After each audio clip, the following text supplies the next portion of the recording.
A week of strikes at Iran's sugarcane mill. On Saturday, workers at the Haft sugarcane mill ended their 6th day on strike in protest to the expulsion of their colleagues. After the announcement of the firing of at least 20 workers last Monday, all workers of the internal sections of the company, including those in the mechanical section of the production line and those in the infrastructure section, stopped working in solidarity with their fired colleagues and gathered in front of the company's manager office.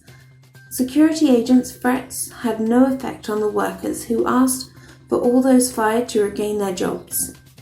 Strikes and protests flared up since 2 years ago. 6 days since the new round of strikes have passed in spite of pressure and oppression on behalf of the security forces, as well as empty promises made to the workers.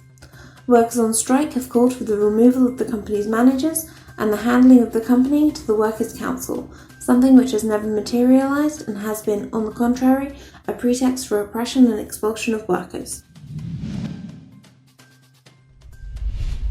Ruined investors of state-affiliated banks gather in Tehran.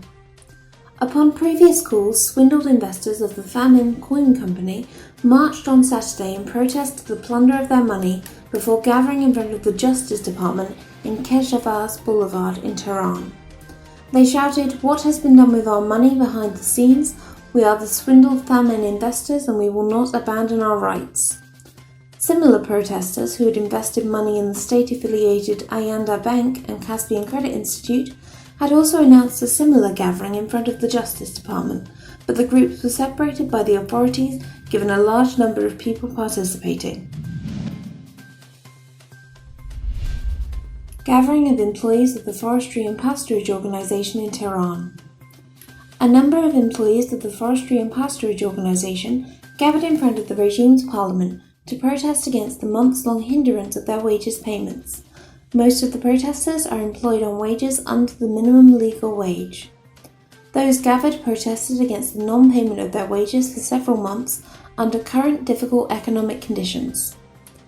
Although wages of the majority of these gathered are under the legally permitted fee set by the Ministry of Labour, the same underpaid employees have to wait several months before being paid, said one of the protesters, who has a BS in agriculture. This comes at a time when refurbishing the new office of the esteemed president of the Forestry and Pasturage Organization has cost several $100 million. Saudi Foreign Minister warns of danger of appeasing Iran's regime. Saudi Arabia's top diplomat has sounded a new warning against appeasing Iran's regime. The Iranian history of the past 40 years has been one of aggression, especially against my country, Saudi Arabia Foreign Minister Adel al-Jubeir told Fox News. Appeasing Iran has only fueled Iran's aggressive behavior. Saudi Arabia has said that the cruise missiles that struck 2 of its key oil sites earlier this month were manufactured in Iran and came from the direction of Iranian territory. Al-Jubeir said, "We have been calling for a global effort to contain Iran's aggressive behavior. Iran has to decide if it's a revolution or a nation-state. If it's a nation-state, it must abide by the rules of international law, the sovereignty of nations, and respect the principle of non-interference in the affairs of other countries."